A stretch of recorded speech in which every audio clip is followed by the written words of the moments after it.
Welcome to the PsiU virtual speaker series that is presented by the Upsilon Foundation.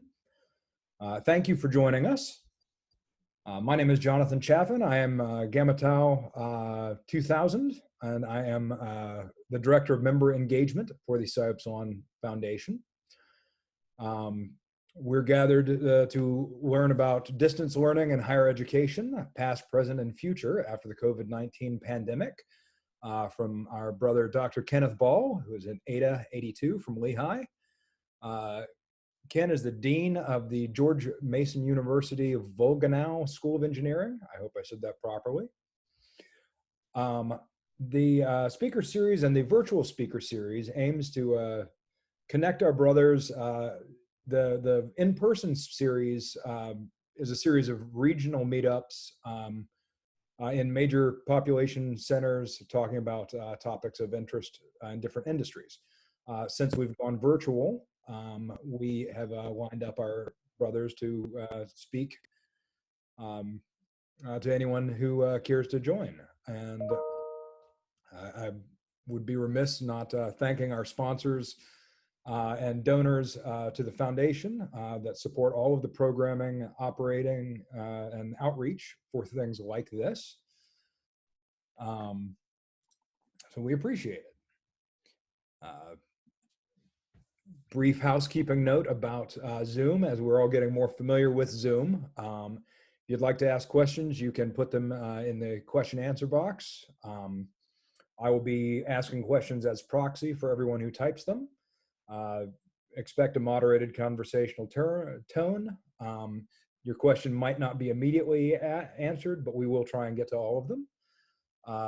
Just as a point of pride, I recommend you add your chapter and year to your name, just to tell people where you're from. I'd like to thank Clint Arthur, Tau of 86, UPenn, for sponsoring this virtual event. Again, those are very appreciated and is how we are able to present this kind of programming. I'm briefly going to introduce our speaker, although he can speak for himself as well. Dr. Kenneth Ball is ADA 82. He earned degrees in mechanical engineering. He's been Dean at Volgenau School of Engineering since 2012. Under his purview, student enrollment has doubled to to 8,200 students. He's a member of the AIAA, the ASME, and a professional engineer in the state of Texas, and a member of the National Society of Professional Engineers.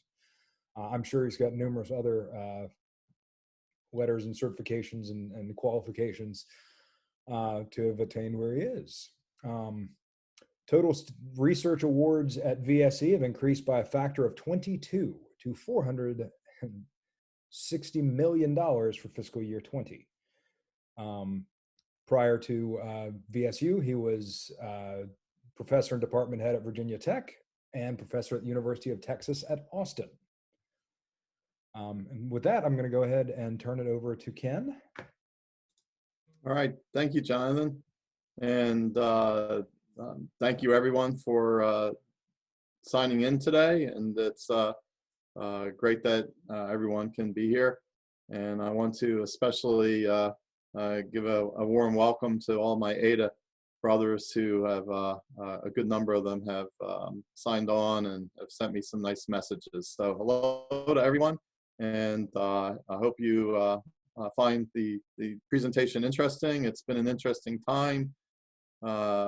Just about every faculty member at every university in the world has had to deal with remote operations. And a lot of what I'm going to tell you tonight has been experienced by people all over the nation and all over the world. And it's been an intense 3-4 weeks. And I'll give you a little bit of a background on distance learning and what's happened because of the pandemic and where I see things going. And so we'll dive right on into it. So hopefully everyone can see my screen well, and I'll start by talking about the immediate impact of the COVID-19 pandemic And again, I am on the executive committee of several national groups. I'm on the executive committee for the National Engineering Deans Council, and I'm also on a Global Engineering Deans Council. And since the outbreak really started to take off in the U.S. in the beginning of March, I've probably been on dozens of web conference calls with deans and administrators all over the United States and all over the world. And again, it's pretty, it's not surprising to me, but I know very well that what we're experiencing here at George Mason University is being experienced everywhere by everyone. So I'll talk a little bit about that, but in case you're curious about how universities are dealing with the crisis, I'll give you some my insights on that to begin the talk. So first off, you know, this all hit just as universities in the United States were entering into the spring break period. In fact, on March 8th to 10th, I myself was at an engineering education conference at Auburn University in Alabama. And I was on a plane on March 10th. And when I got back to my campus, we were on spring break. And we had, within days, decided to extend spring break by a week. And then after that, we quickly decided to extend it longer, and then very quickly after that, cancel it for the entire rest of the semester and switch online. And our experience was very much common and typical. So, you know, right up until March, every university is operating as normal. The first universities to announce that they were going to close campuses were Harvard, Cornell, and MIT. It got a lot of press. That was on March 11th. A lot of you probably remember that. So again, they were out in front in terms of closing. Most universities were moving towards simply extending spring break. Those that had spring break earlier in March, some universities don't have spring break till the end of March, and so they had to make the decision whether they go remote or just shut down before spring break. But it seemed like every single day, plans were being changed as it became more and more apparent how significant, how severe the pandemic was going to be, and the exponential rise was starting to really kick in. And you'll remember that, you know, we went from, you know, 10 or 11 people infected in the US. In a matter of days, you're at 100. In a matter of days, you're at 1,000. And it just really shot up. And so every day, things were changing. By the end of March, almost every higher education institution made decisions to continue online. There's one notable exception, and just down the road from George Mason University. We're in Northern Virginia. We have 3 large campuses across the I-66 corridor going away from Washington, D.C. Liberty University got a lot of news because they refused to shut down initially until our governor put a shelter-in-place order and banned groups more than 10, and that even forced Liberty to shut down. So pretty much by the end of March, all universities, all higher education institutions made decisions to close their campuses, most for the rest of the semester. Some were holding out hope they could come back, but eventually you know, everyone complied. So I just got a message about sharing the screen. I pretty much was explaining what was on slide number 2 here about Harvard and Cornell, MIT shutting down. Mm-hmm. So this is the slide I was just on and talking about the transition. So sorry you weren't able to see my screen at first. Sure. But I pretty much explained all this, and so I'll just move on to my next slide. What's going on currently is that most higher ed institutions right now are talking about extending remote operations through the entire summer. And in fact, almost every university now is talking about what happens in the fall. And so universities across the United States and even across the world are now beginning to make contingency plans for the fall 2020 semester, because it's become pretty clear that we're not going to be able to bring students back to campus in the summer. And even the fall, you know, there's a lot of talk about a second wave of the coronavirus, and there's still a lot of concerns about that. So far, Boston University is the first campus to announce that it may postpone opening its campus. Other universities haven't made bold statements yet. Although just yesterday, Purdue University made a bold statement that they will expect to have students back on campus in the fall. So they've gone the other way, and they're saying they're going to make plans to bring students back to campus safely. That's generated a lot of controversy because a lot of people doubt that that can actually be done. Other universities are considering delaying the start of the fall semester, maybe into October, and extending finals into January. A lot of other contingency planning going on, plans to maybe start the semester with online instruction and shift it in class if that's possible. And also the use of mini-mesters and, not necessarily having a full 15-week semester. So again, there's lots of strategies and lots of accommodations.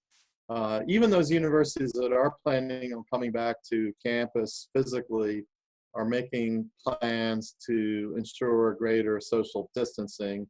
And for example, putting stringent new limits on class size. The idea of port-starboard staffing, where you have different cohorts. The port cohort comes in maybe Monday and Wednesday, and the starboard comes in Tuesday and Thursday. So, different ways of staggering who attends class when, enhanced cleaning and sanitation schedules. A lot of events are going to be canceled. A lot of sports are going to be canceled, or they might play without crowds.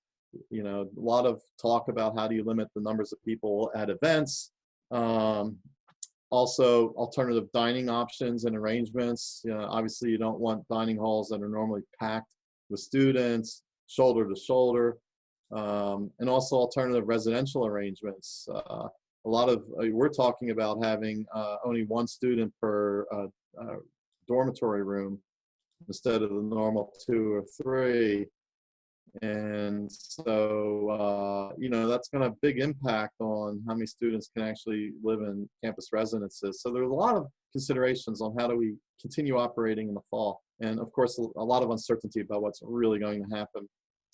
So, those are some of the options that we're considering at George Mason University. Again, when I meet with the fellow deans and administrators at other universities around the nation, around the world, they're all talking about doing the same things, especially in Europe and Asia and Australia. They're in very, very similar situations that we are here in the United States.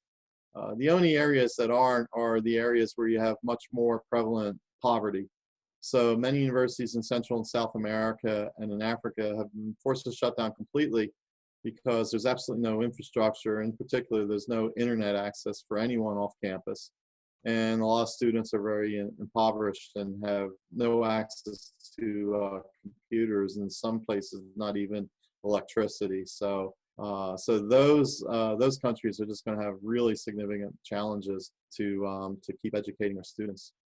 So at George Mason University, we managed to move 5,200 classes with more than 37,000 students enrolled to completely online format in less than 2 weeks. And our experience was actually fairly typical.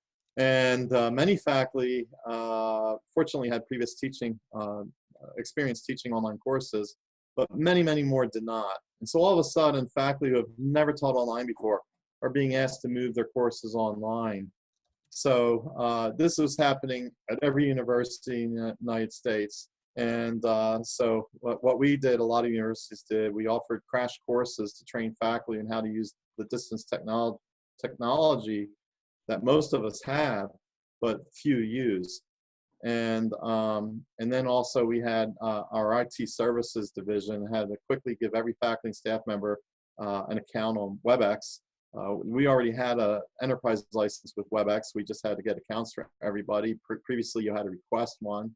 And we recently picked up an enterprise license for Zoom because we were experiencing some bandwidth problems with WebEx, and Zoom's been working very well.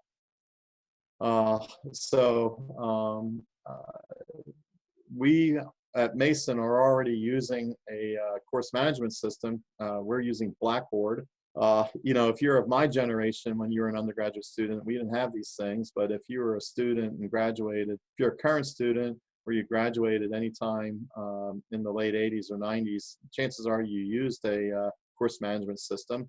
They're great ways for faculty to post assignments and to post syllabi, to put supplemental resources online, to send group emails out to students.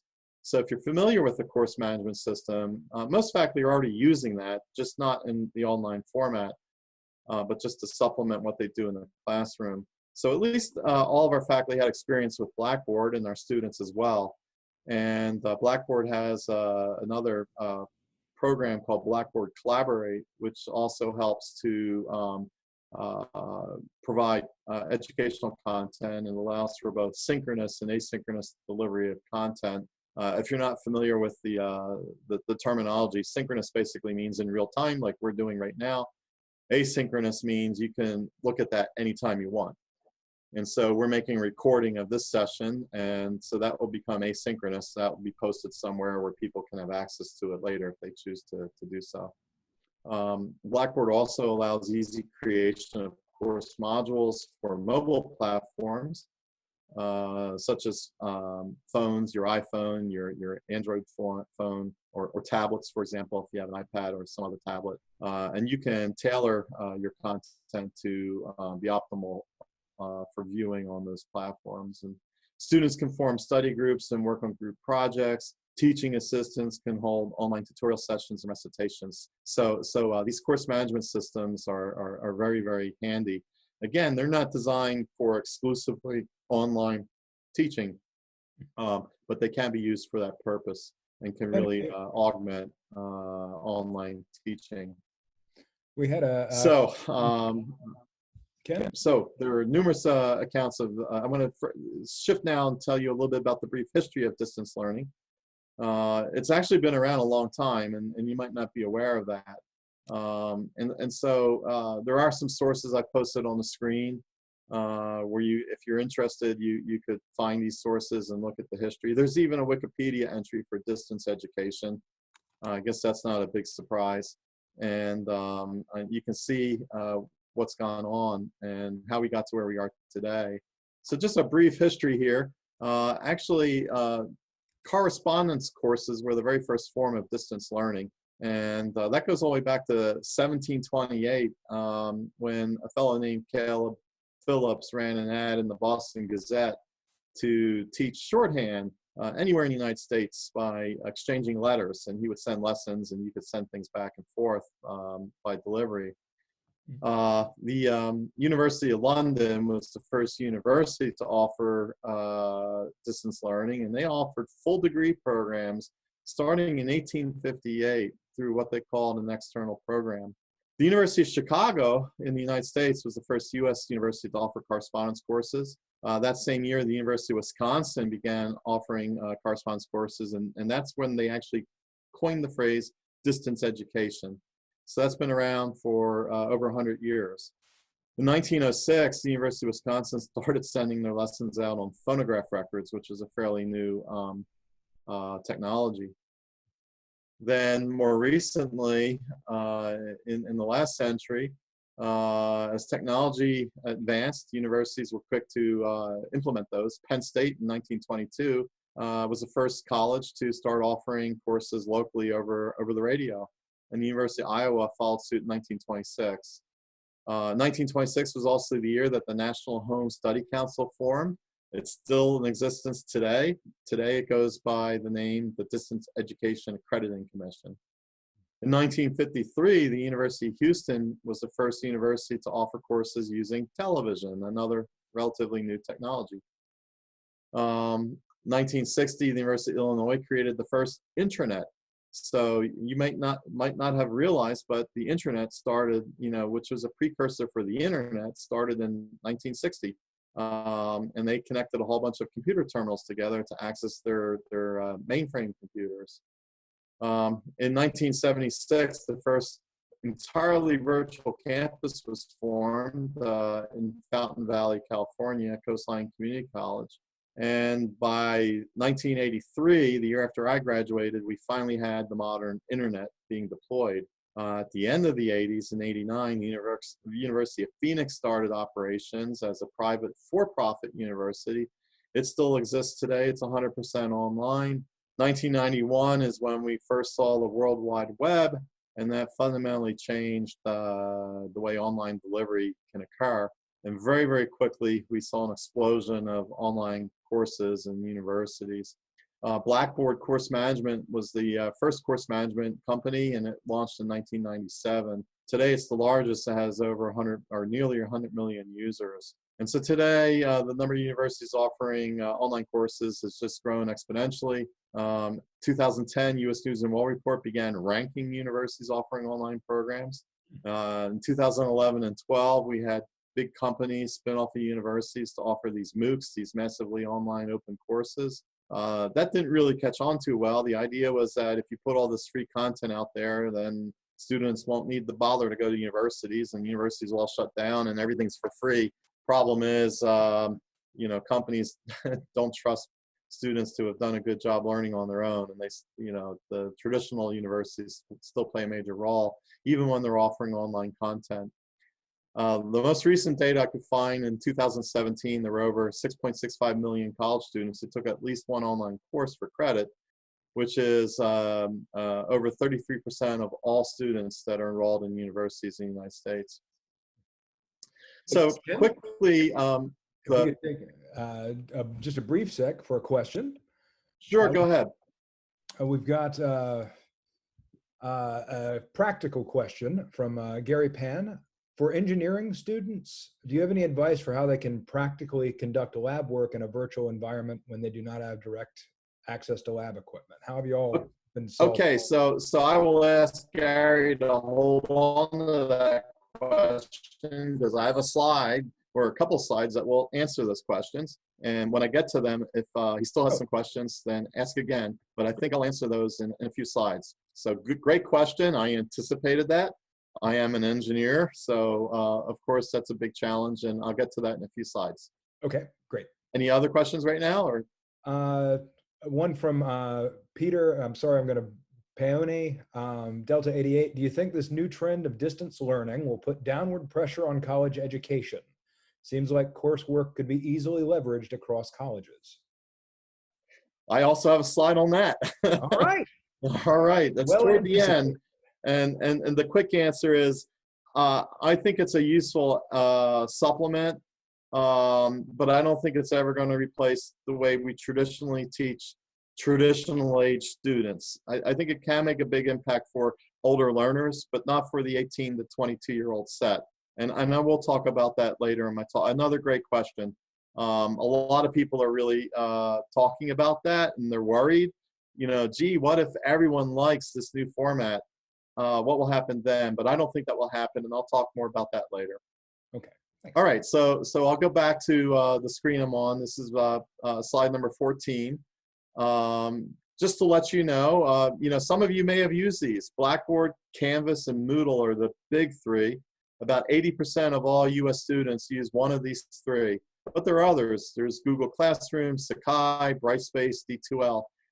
Many companies have come and gone or have been acquired by other companies. WebCT, for example, I used that when I was teaching at the University of Texas in the 1990s. That was acquired by Blackboard in 2005. Just think about your web browsers. What was the first web browser you ever used? I used Netscape.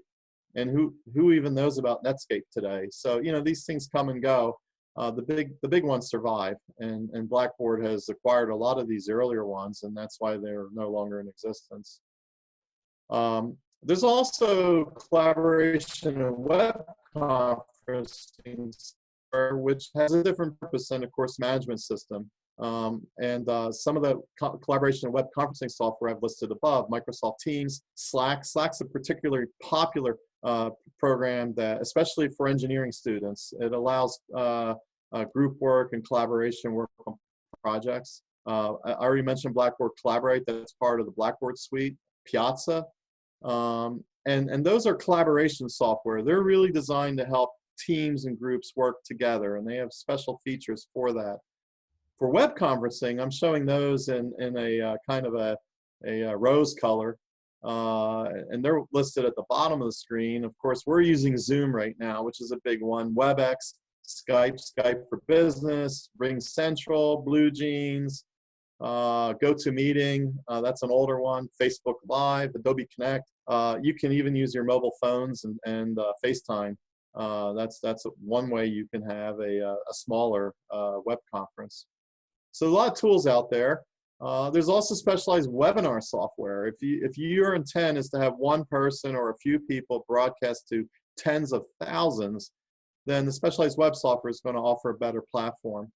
And they're designed to multicast to thousands of people. And you can even have panels and panelists, and you can have a small panel of like a dozen people broadcasting to 10,000. Some of these platforms allow attendees to take snapshots of the presenter slides, to put questions. The presenters can poll the audience and ask them questions in real time, have a real interactive webinar. And you can record everything, of course, as well, and then chat screens as well. I myself, in the last 3 weeks, have participated in a number of webinars, all focused around what we're all doing at universities to have a great transition to online education so that our students continue to learn effectively. The webinar software platforms that are widely available are Livestorm, EverWebinar, Zoom Video Webinar. You can pay an extra fee if you have Zoom.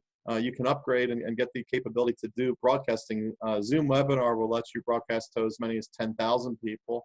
GoToWebinar, so there's a bunch of them if you're interested in doing webinars yourself at a large scale.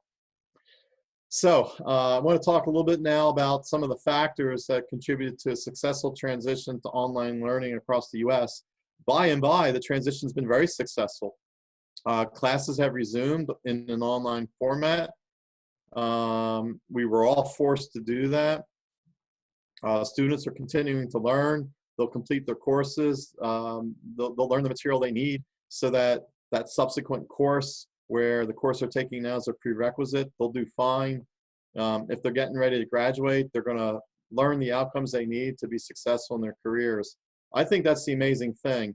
The amazing thing to me is that faculty who've never taught online before were able to do a good enough job to keep going, and students who have never taken an online course before have adapted and have largely done pretty well. I know at George Mason University, we have over 37,000 students, and we've seen very few students drop courses. They've all hung in there, given it a chance, gotten used to it, and now they're doing fine. And they miss a lot of the social activities, and they miss the athletics. I missed not having the basketball tournament. One of the early questions was who beat Duke in 2012. Yeah, I mean, I love to see all the small teams knock off the big teams, and we miss that. But the learning's still going on. And again, a lot of it's because a lot of students and faculty have been using a course management system. In fact, these course management systems are widely used throughout the entire K through 12 system. High schools use Blackboard, high schools use Canvas, high schools use Moodle. And in fact, you'll even find middle schools and elementary schools do. So you have kids that are in first and second grade who know how to go online. So it's not surprising really when you think about the massive amount of experience that all of our students have with course management systems, and the fact that we could lean heavily on the course management systems to make this transition. So, and also most universities today and colleges today offer at least a few courses online, even if they don't offer entire degree programs, although many do.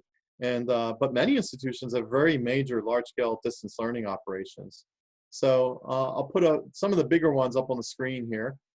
Southern New Hampshire University is the largest online university, a traditional university, traditional nonprofit university. They have a small campus in New Hampshire with about 3,000 students, but they have about 135,000 students that are online, and they offer 250 different programs. Liberty University, I talked about Liberty earlier, they have a very large online program with 64,000 students. University of Maryland Global Campus, they have 58,000 students. Arizona State's got over 37,000. Purdue University Global's got 29,000. University of Texas at Arlington, Penn State University World Campus. And then there's a long list of campuses that have between 5 and 10,000, very long list. So again, those universities already had a pretty good infrastructure for offering online, and a lot of strong faculty resources to help others. And so at Mason, it's one of our strategic objectives to grow our online programs. We currently have about 3,000 students that take courses entirely online, but a lot of faculty who teach those courses who could help other faculty who didn't have as much experience to make that transition. I mentioned earlier that U.S. News and World Report started ranking in 2010. If you're curious, here are the top 5 best bachelor's programs according to U.S. News and World Report. And the first year that they started teaching online. So you can see, like University of Florida, they've been offering a bachelor's degree since 2001. And so a lot of universities have been doing this for a long while, and they kind of had an advantage over those that hadn't.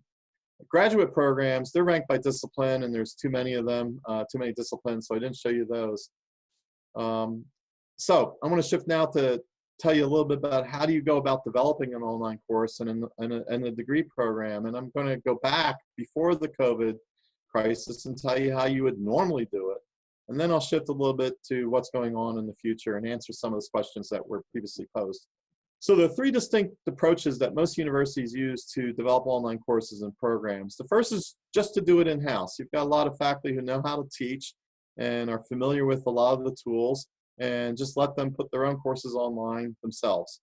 And a lot of universities, that's how most universities started, at least. And that can work very well, especially if you have very effective classroom instructors who are aware about different learning styles and how students learn. They can translate that very well into the online format.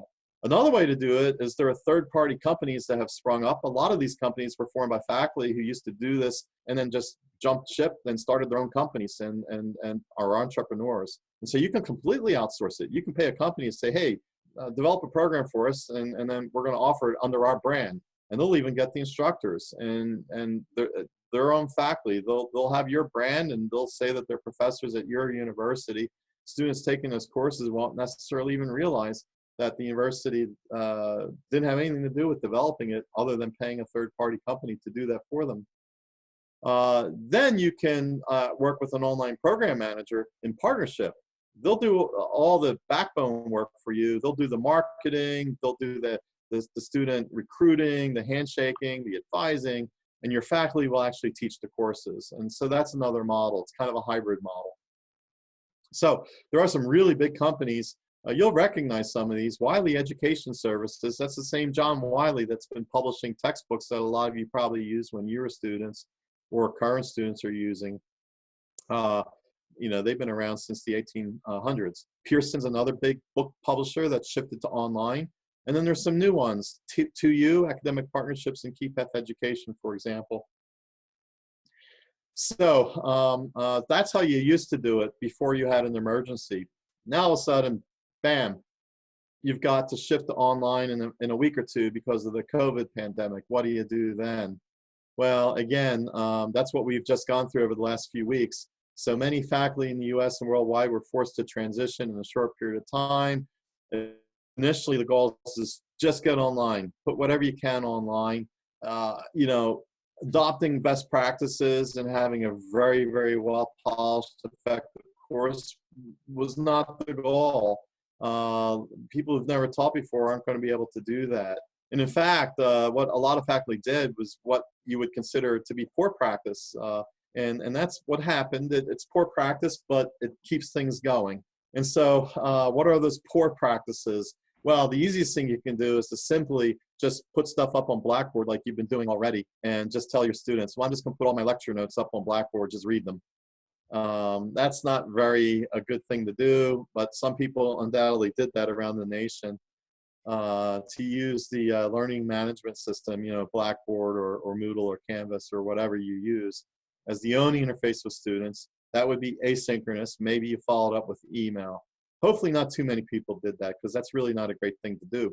What would be slightly better is to stand in front of a whiteboard or a chalkboard, maybe use your phone and just video yourself and then post the video up.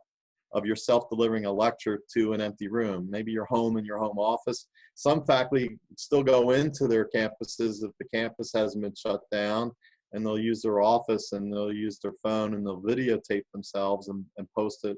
And sometimes they'll do that using WebEx or Zoom. That's a little bit better, but still not great. You can imagine if you're not a great lecturer, it's probably boring as hell to be in a big room with someone droning on. Just imagine that when they're doing that and they're not used to doing that on a phone. Better yet, have an interactive video conference. Use the WebEx, use the Zoom, and have a real synchronous delivery. Share your screen, just like I'm doing right now. Give your lecture, post additional materials on the screen, record it, post it on Blackboard, and let students come back and look at that later. That's better. And for a class setting, that's a lot better than the previous two examples. But, you know, that's not the goal. The goal is not just to get by. The goal is to start adopting best practices. And there are best practices to have a truly effective online experience. And people who adopt best practices generally find that they get the same outcomes in terms of attainment of student learning outcomes that they would get in the traditional classroom. There are some special challenges for things like laboratories, and I'm about to talk about that, Gary. And so here we go. So what can you do for best practices? Again, and best practices mean they change all the time, and innovation is going on all the time. The pedagogy of online distance learning has been an active research area in all disciplines, whether it's engineering or business or liberal arts. You know, it's been going on for decades now. And what has emerged is a lot of ideas about how you can do this effectively. And it really means using a lot of asynchronous content, a lot of multimedia and various platforms.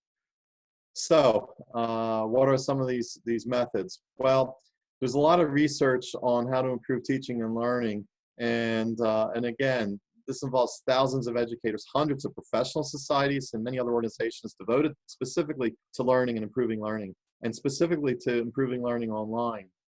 It all begins with understanding the psychology of how people learn.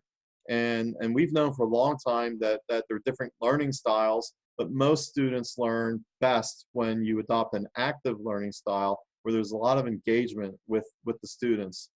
And so now, more recently with online courses, there are experts who study this, and they're generally called instructional designers. And every university that has any online programming will have instructional designers, and this is what they do full time. How can they use technology to actually tailor that and tailor the content to match different learning styles, particularly active learning styles? And then we do a lot of data-driven assessment and continuous improvement. We really do focus on assessing how we're doing.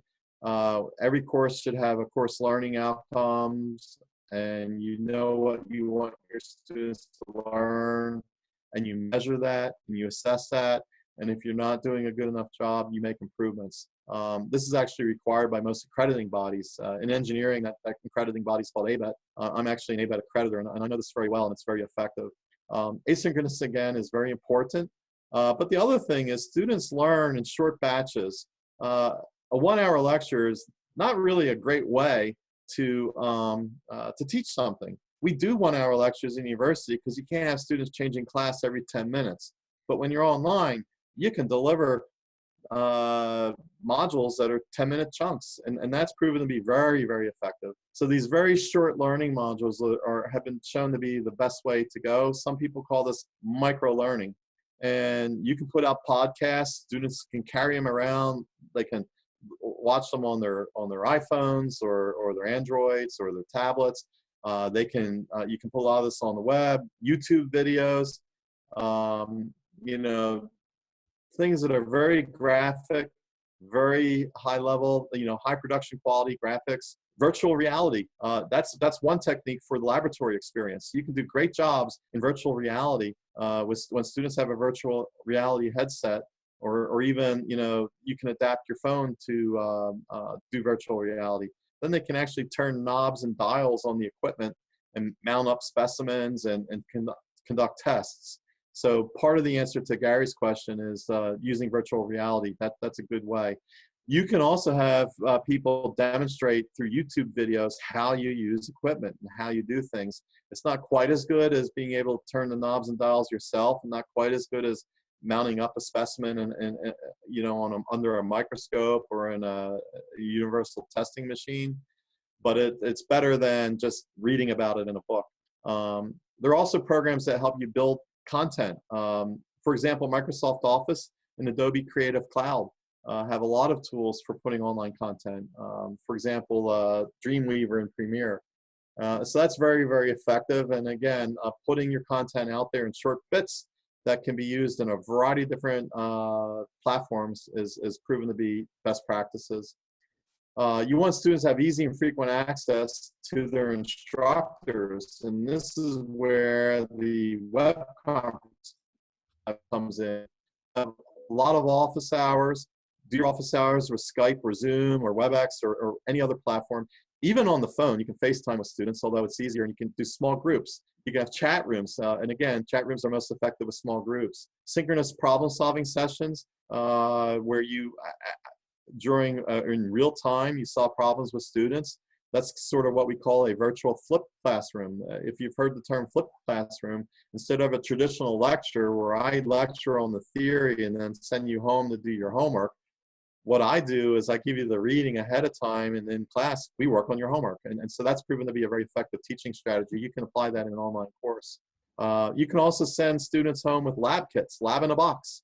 And, you know, it's not full-scale, large-scale equipment, but this is particularly effective in, like, for example, electrical engineering. You can send circuit boards home and circuit testers. And that's a terrific way to augment courses that traditionally would have laboratories and projects. Many companies deliver off-the-shelf or customizable experiments, and you can do that too. National Instruments, especially if you're in science or engineering, you've heard of National Instruments. There are also specialized companies. One company I work with is called Quanzer. They're based in Toronto, and they specialize in robotics and control systems. And you can send those home with students.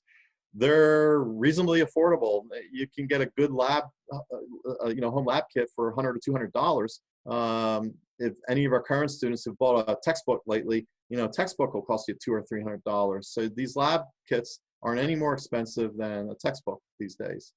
So there are challenges, of course, and again, as some of the questions have indicated, and they've been anticipated, experiential learning is still difficult. Active learning, problem-based learning, getting your hands on things. There's really no substitute for that, although we can try and approximate that.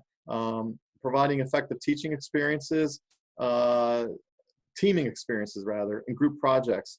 Students interact best when they're working in person. They can interact virtually, but it's not the same thing. And so that's something we have to work on.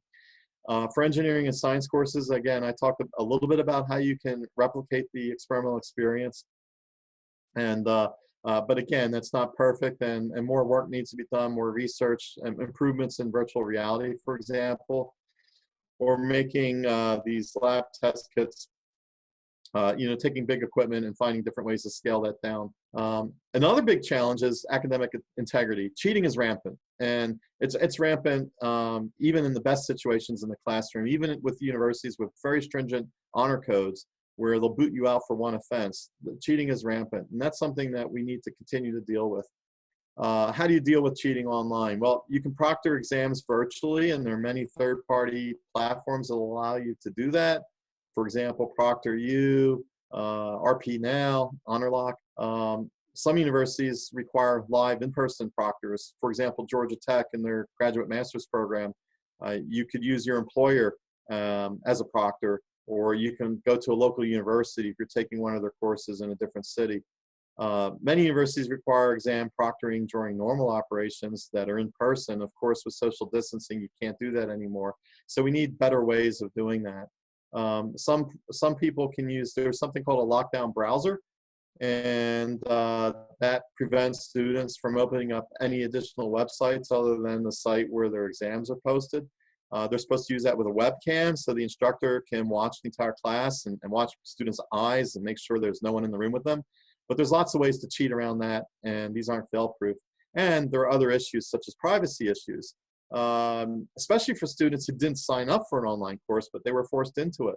They might not want a camera at home, and they don't want their instructor seeing their home.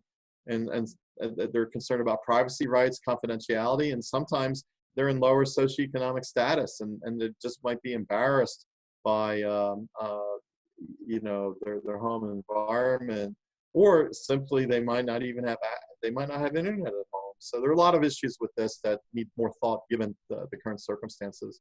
But again, there's lots of cheating going on, and you can Google these cheating websites, and it's just amazing. There's Boost My Grade, takeyourclass.com, no need to study.com. You can even pay $1,000 and someone else will take your entire course for you. And you know, so these are things that really need to be addressed.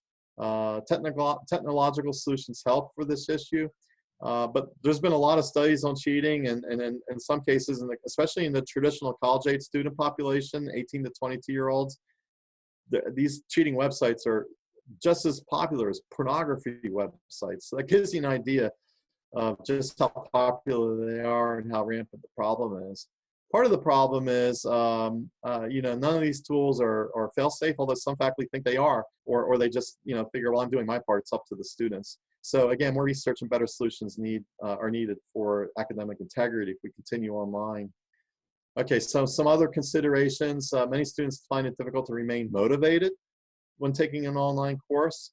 And that's a little bit harder to do. You know, there's nothing like person-to-person, you know, to motivate someone to get them to continue. You know, it's a little bit different when you're online.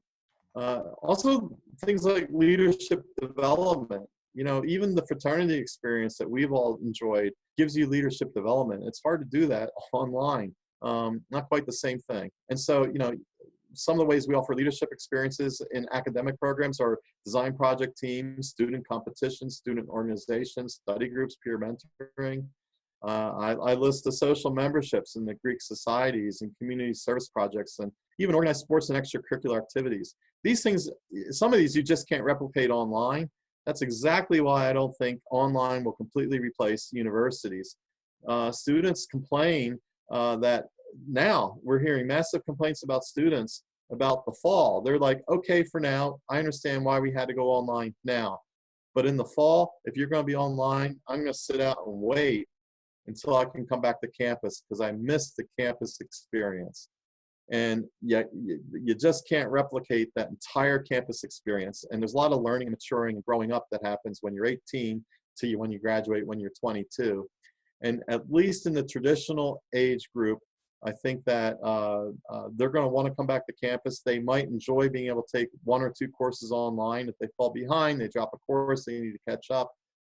But most of them, they're going to want to take things you know, in person, which is a good thing because studies have shown that millennials need this leadership development, and companies say that they don't come out with enough of these professional skills.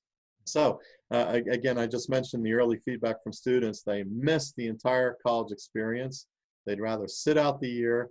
And again, in my opinion, fears of the demise of the brick and mortar universities, the university experience that we've all enjoyed, I think 50 years from now, it'll still be going on. 100 years from now, it'll still be going on. I think that all these online tools will be a great supplement, but especially for traditional kids coming out of high school, they're going to want to go to university. Maybe for older students, you know, that's a little bit different. And maybe they'll say, hey, this is just fine and it works with me, especially if I have a family, responsibilities, a job. All right, so I have 2 more slides and then I'll take more questions. What happens beyond the pandemic? Where are we going to be? So I think even after campus operations return to normal, we're going to see a lasting and mostly positive effect from what we've just went through. For one thing, many individuals are deeply resistant to the idea of distance learning. I know a lot of faculty want nothing to do with distance learning, and now they've been forced to do it. A lot of students don't see how they can succeed in distance learning, and now they're forced to do it. A lot of them are going to say, hey, you know what, it really wasn't all that bad, and maybe I can do it now and then. I might not want to do it for everything. And I think that there'll be enough students who will supplement their traditional classes with online classes, and enough faculty who will teach 1 or 2 courses out of the 4 or 5 or 6 that they teach every year. And that will have a very positive impact. I think it will help lower the overall cost of higher education because once you get these things scaled up, it's a lot less expensive to keep them going.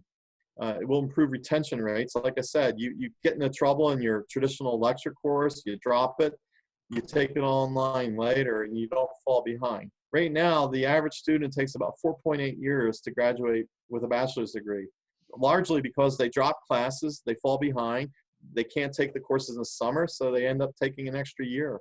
If now all of a sudden you can take just about any course you might have failed or dropped out of because you were worried you're going to fail, you can take it online, you can stay on track. And so I think that this has trickle-down effects. Less students in a classroom means less buildings, and buildings are expensive to build, so capital expenses go down. And there are other effects like that. So, that's my opinion. I think there'll be net positive effects from this, but I don't think in the long run things will change too much. All right, so this is my last slide. I think more students will enroll in online graduate programs. I think there'll be a big impact on graduate programs. Students who thought, graduate school is not for me, but hey, you know what? I can take a course or two. There are a lot of other changes going on, like alternative credentialing and like mini masters, where you just stack smaller credentials together, and all of a sudden you have a master's degree. So I think we're going to see a lot more people taking graduate courses online. I think for just even if you don't want a graduate degree, but you just want to stay current in your field or maybe explore a new field, I think we all have a goal of lifelong learning for our students, and more students will do better with lifelong learning. And finally, I think this experience is going to drive a lot more innovation improvements to both distance learning technology and pedagogy, which will, again, come back into the traditional classroom. So that's my last slide, and I know we're pushing up to 7. I can stay longer if people have questions. I'm happy to do so, and I'm happy to answer any questions now. I know, Jonathan, if you want to moderate, please go ahead. All right. From Stephen, everyone keeps saying the virus dictates the schedule. If parents are not comfortable with the plan that their university chooses based on where the virus is or their own fears of the virus, will schools' attendance be impacted? Are some schools going to offer options? Do you have any sense of where that might be going? Yeah, that's a great question, and that's a question that we're talking about on our campus, and a lot of campuses are talking about it. And the honest answer is, I think we all feel that we can afford to wait another month or so. So at Mason, we're not going to make decisions about the fall until the end of May. And we're all hoping that there'll be more clarity about just what we should be doing. But yeah, this is a real concern, and it's really hard to say. Just look around the nation. People are protesting because they want these stay-at-home orders to be rescinded, and there are people protesting. They just want things to carry on as normal.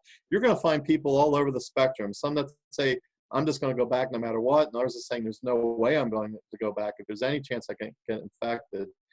It's very fluent. It's changing all the time. Great question. I don't know the answers. None of us do yet. I think the best approach is to try to be optimistic and to plan on coming back to campus, but have contingency plans for exactly these kinds of situations. Maybe you offer one course where you can take it online or you can take it in person. That goes on now too. We call that hybrid delivery. And that could be one way of answering this problem. Hey, if you're comfortable coming back to campus, your parents are okay with it, come back to campus. If you're not, you can still take that course, you do it online, and I'll deliver the course such a way that I take care of both populations. Thank you. We have a question from Eliza Barney, who teaches a flipped class at Boise State. Do you think that now that all universities have more experience with online remote learning, that we will now see more competition for online student enrollment? She's an Epsilon Iota 88. Yes, and we've met before. So hello, Eliza. It's been a long time. I don't know if you remember meeting me, but I remember meeting you. I think that's a great question, and I think that probably will happen. One of the why do so many universities have online to begin with, even before this? It's a great way to bring in extra revenue. And like I said, you can deliver online courses more affordably than traditional teaching in a lot of ways. And so a lot of universities, Purdue actually purchased Kaplan online because they thought they could make a lot of money off of it. Of course, that's a great institution, and they still think that they can offer a very high quality product. But yeah, I think that all these universities are going to say, hey, we did this okay, we can compete too, and we can bring in more students. So I definitely think that will happen. Okay. Anna Lavina, Kydel 07, asks, do you have any thoughts addressing inequality of technology, since not all students have access to VR, smartphones, or reliable internet access, particularly teaching live experiments such as plants dissection or field trips? Absolutely. I think that's an enormous problem. You know, I'm right now, I'm in Blacksburg, Virginia. I'm on a DSL. I've had trouble with the internet with the DSL. My oldest son is an elementary school teacher in Fairfax County, Virginia. He teaches at a Title I school in Alexandria. And these kids don't have internet at home. They don't have computers at home. Fairfax County tried to go to online delivery. It was a disaster. It was written up in the Washington Post. Even in the affluent areas like suburban Washington, D.C., there's an inequality of access. You get in the rural areas and they don't have broadband. And I'm lucky to have a DSL, you know, and if you want to do like satellite internet, that's very expensive and the bandwidth's not good. In my opinion, we absolutely need the federal government to really push to have high-speed internet access for everyone. I think it's just as essential as electricity, and we're seeing that very clearly. And so our nation will suffer if we cannot provide that kind of access especially to families that barely are getting by. So that's a terrific point, and I think that it's a real failure so far. We need to do more. I know a lot of school districts around the nation are using mobile hotspots for students, but still that means they have to get into a car and drive to the school and sit in the parking lot. You know, so we need to do a whole lot more. That's a real significant problem. Even at Mason, we have a lot of students who are, again, they're Title I students. A lot of students are, you know, Pell Grant recipients. You know, it's even worse than not having computers and internet at home. They go home and they might have to be working to support their families, and now all their siblings are home, and they're all, you know, they have distractions. So it's definitely an issue that we all need to work together to find ways to solve, because there really is a disparity in who can learn, and it definitely favors the affluent. This is a quick one from Jim Swain. Will the slides be shared? I currently teach online small group classes in CAD. I have absolutely no problem sharing the slides, so Okay. take them away. I guess this is going to be recorded and people can access the recording later. And Yeah. if you have a download site, Jonathan, you're more than welcome to put my slides up. Okay, thank you. From Alex Senchek, how do you think this might alter smaller, less established universities who could more easily go to a better school further away now that distance is less of a deterrent? That's a great question, and it's a very interesting thing.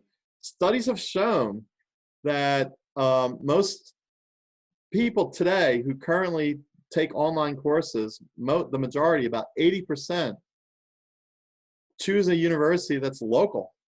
So they might pay more to go to the local university no one's heard of than to take that same course from a very highly ranked university like, say, Georgia Tech. So I'm an engineer. You can get a master's degree from Georgia Tech online. One of my sons is doing that right now. He lives in Chicago. But you'd be surprised.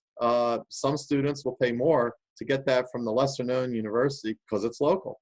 And so, you know, I think it's all marketing and branding and access. And I think one thing local universities can say is take the online course, but if you need help, just drive on in and we'll meet with you. So I think universities need to be creative in their marketing.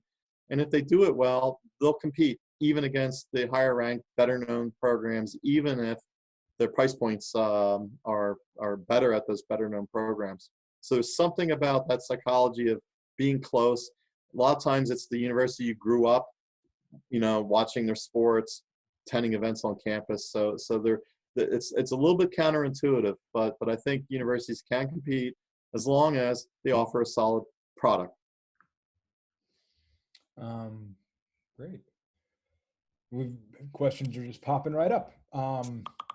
Jim Swain would like to say hi, Ken, and after you've wrapped up, if you'd like to, I can connect y'all up. That'd be great. Hi, Jim, and Alex. From Chris Kaiser, many universities rely heavily upon international students to meet their budget requirements. Do you have any sense if universities will be looking into remote delivery for international students if campuses reopen for the fall, but entry into the United States remains restricted? Yeah, my answer to that's similar to the a couple of questions ago. I think that a lot of because of our contingency plans in the fall, I think a lot of universities will be prepared to offer that hybrid format where students can go online. But nevertheless, I think there will be a significant drop-off in international students coming to the United States in the fall. A lot of students, again, they'll find other ways of continuing their education, or they'll simply wait it out and then come back once this all settles down. So I do think we are expecting, as a lot of universities are, that we're going to see a drop-off of maybe about 10% on our international student enrollment. However, what we're finding at George Mason University is our in-state our registrations are up for next fall, amazingly. We're having more students. And I think the reason is there are a lot of students, Northern Virginia's got about 5 million people.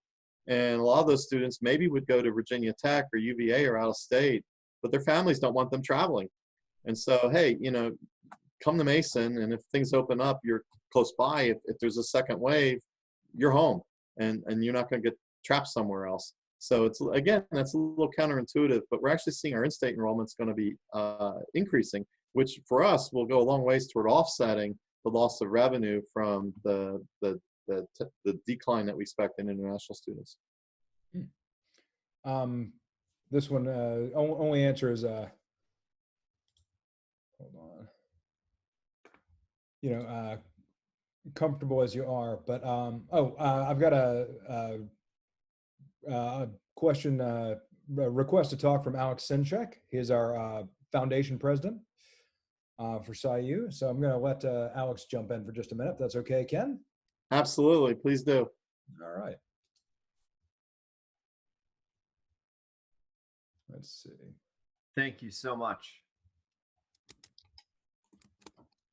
So I want to continue the conversation. I don't want anybody to think that this should be the end, because it's a really great conversation. But I did just want to make sure to extend my appreciation to you, Ken, for taking time out of what I can only imagine is a very busy and very Zoom intense time to do this. And we are trying so hard to stay relevant, meaning during this time where we can't be in front of people and can't get around to the various parts of the country that we normally would be in.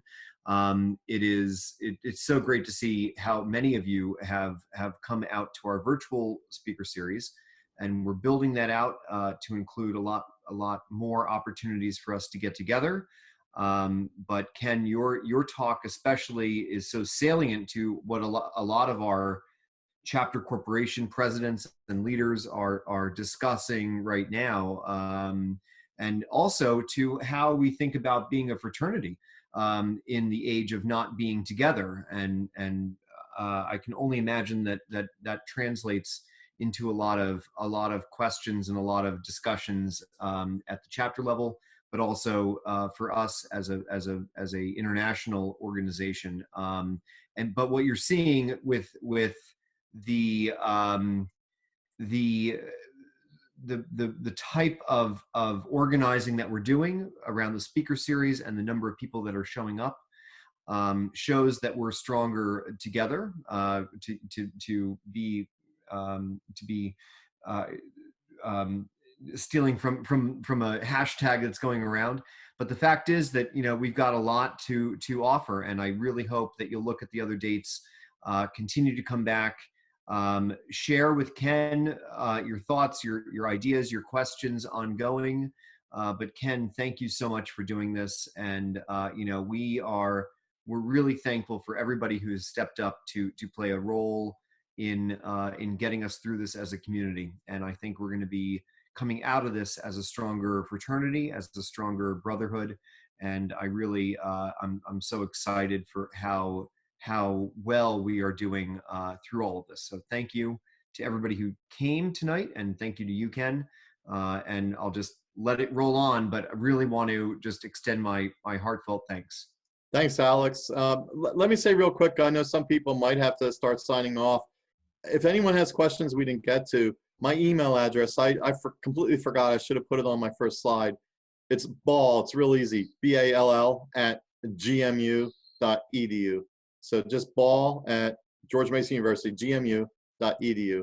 So feel free to send me an email. So go ahead and feel free to contact me. While Alex was talking, I was just glancing at the questions. I tried to answer one live, but then I didn't realize I had to speak, and I didn't want to interrupt Alex. But one of the questions was my opinion on online MBA programs. I have a quick, even though I'm an engineer, I'm good friends with the business team. I know that there are so few in-person MBA programs anymore. The MBA market has changed dramatically since the 90s when everyone was getting an MBA. And in fact, today, I think most business schools would say the online MBA is the only way to go. And that most online MBA programs are very, very good. And they're better than the in-person ones. And in fact, at Mason, we dropped our in-person MBA, and all we have is an online MBA. So if you're interested in an MBA, I would say don't be at all afraid of an online MBA. Do your due diligence and pick a good institution. But many institutions do a very fine job with online MBAs, just to answer that question. Okay. Here's a from Gary Pan. Many universities have refunded a portion of the room and board fees. How will they absorb this loss of revenue? Do you have any thoughts on if universities should accept publicly available economic relief funds, like Harvard's decision to return the funds? Yeah, that's a good question. We've refunded, we prorated it, but we've refunded our students room and board. We haven't refunded tuition because we're still teaching those students, and they're still going to get grades in those courses, and they're still going to graduate if they're seniors. But we have refunded a lot of the fees, the activity fees, the room and board. We've taken a big hit. It's I think at Mason, it's something on the order of $40 million. So, that's a big, huge hit. How are we going to get by? Well, a lot of universities, fortunately, we were always strong financially. And so I think the universities that are very strong financially, they can weather this. The problems are going to be those universities that were struggling already are going to have a problem. Now, we're fortunate in Virginia that the last 8-9 years, our economy has been booming. And, so we've been fairly well funded over that period. We're a state university. We've been fairly well funded. You have it's amazing to me that Harvard, I still don't know all the details, so I don't want to assume anything. Sure. But, they have such a huge endowment. If I were the president of a university and I had $1 billion endowment, I would certainly consider using some of my endowment funds to cover those deficits, at least in the short term. A lot of state universities, it's going to, hopefully the states will provide additional funding for those universities.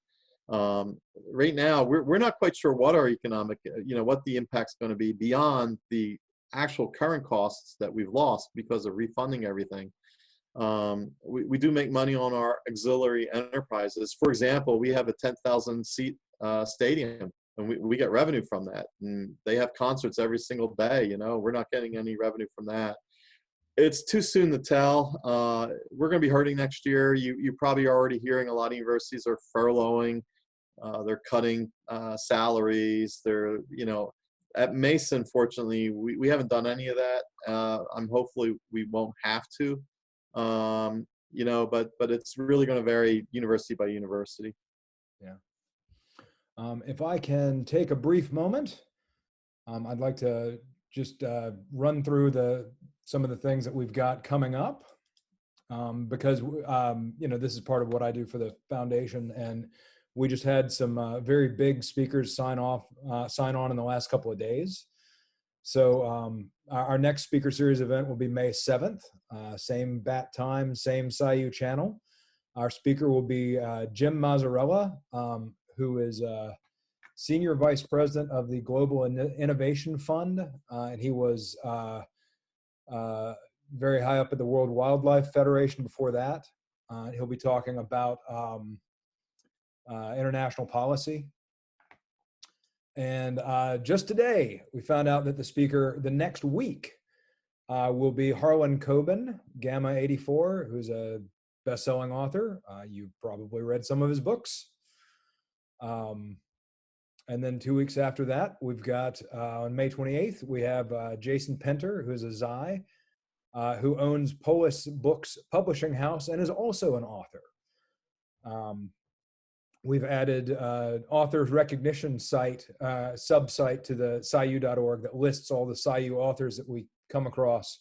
And we've been having people come out of the woodwork to recommend books by PsiUs. So if you're looking for something to read, check out PsiU.org under recognition. And then, people do appear to be starting to sign off. You want to take one or two more questions, Ken, and then Sure. Yep. And thank you so much for being so generous with your time and coming to speak to us this evening. My pleasure. So let's say, Gary mentioned, notice that you have a suggestion to donate at the bottom of the page. Where can brothers go to donate? If you go to PsiU.org, or I will put a link in the Zoom webinar chat that'll take you right there, Gary. Thank you for asking. And thank everybody that does donate to the annual fund that supports all of our programming like this. Another question, you've sort of addressed this one already. Will some universities fail as a result of the economic challenges? What universities? Do you have any advice for something for a university to do to address these changing times, like a quick shift of focus? Anything of that nature? Well, I think there's the universities that will fail will tend to be the smaller universities, and that especially if they don't have large endowments, and the ones that don't adapt. In particular, I'm an engineer, so but I still really value the liberal arts, and I think that one of the reasons why our engineers are the most creative engineers in the world, I'll stack them up against engineers from any other country, is because we have a strong general studies requirement where our students take a lot of liberal arts courses. So having said that, universities that are most vulnerable are the liberal arts schools. There are a lot more universities that basically are just liberal arts schools. A lot of them are smaller. And a lot of the demand today, we've seen enormous demand in computer science. Computer science enrollments around the nation have just absolutely skyrocketed. A lot of that's because of the job opportunities in computer science, and the fact that there are now 2 different AP exams in the high schools. A lot of universities are now, that are traditional liberal arts universities, have added general engineering, they've added computer science, they're adding majors that they never would have dreamed about adding 20, 30 years ago out of necessity. I think the universities that don't have the brand name to continue the way they are, unless they add programs, especially if they're expensive. Parents today don't want to spend $70,000, $80,000 for their kid to get a job, to get a degree where they can't get a job in that field. So I think universities are going to have to be smart and adapt if they're going to survive, if they're smaller, particularly the smaller liberal arts schools. Okay. Do you have any final thoughts for us? Any fond memory to leave us with real quick? Lots of fond memories, not enough time to go into them all. Sure. Again, you know, I knew a lot of my Ada brothers would be here, but I wasn't expecting how many brothers from other chapters, names I would recognize, quite a few there that I've met before that have greeted me. And so my final thing is I've enjoyed this. It's been great to catch up with so many brothers that I've known in the past and ones I haven't met. You know, hopefully we'll meet in person at an upcoming convention or some other you know, regional event. So I've enjoyed the opportunity to talk about this. I've been living it every day for the past 3-4 weeks, and I do hope that you enjoyed it and found it helpful. Thank you so much, Ken. Thank Awesome. you so much. It was great. And send those questions later if we didn't get to them.